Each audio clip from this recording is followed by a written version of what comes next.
have debt, number one, and companies that have a good return on capital. So there are many opportunities out there still, and probably will be more as we go forward in this environment. It's going to be very interesting to see how that plays out. Sticking with China, Mark, how large a concern is the regulatory crackdown for you? Just today, DiDi Global, which of course is the Chinese ride-hailing company listed in the U.S., intends to delist, wanted to relist in Hong Kong, now has to put that on hold because of the cybersecurity probe not necessarily going the way regulators want. It's down 38%. You're seeing tech at its lowest when it comes to the Hang Seng Tech Index since March of 2020. With that kind of regulatory overhang, how much of a headwind is that for Chinese markets? Well, I first felt that the regulatory crackdown in China was probably good because it created a more level playing field. Now, of course, it's had not good consequences for the index, that's for sure, but mainly because of the impact on the big cap stocks. But at the end of the day, what's really pushing the market in China down is debt. There's an incredible amount of debt, not only in the property sector, but in other sectors. I don't know, in the nickel market, for example, it's a big disaster. So I think that's really been worry about China, debt.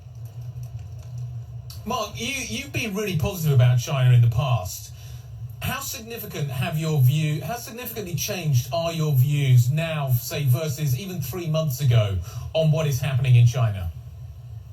We've been very light in China. We've been more concentrated in India because we thought there were more opportunities in India. But we have a little bit in China. But again, mainly stock picking, picking stocks that were not the big caps, the medium and small caps. And I think there's still opportunities there, but I think in view of this environment, we have to be very cautious.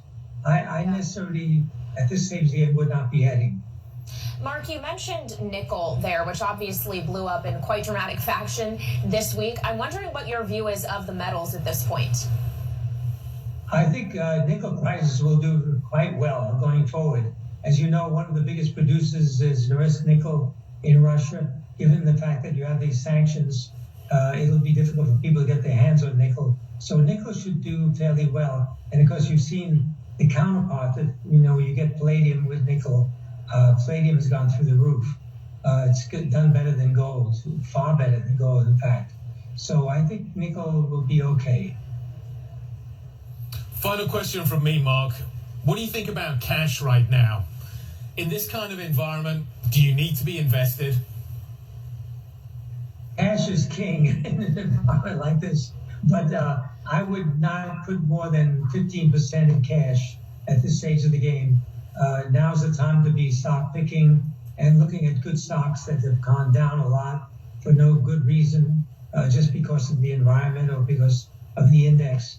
Now I would say equities is the key, not fixed income, but equities is where you want to be.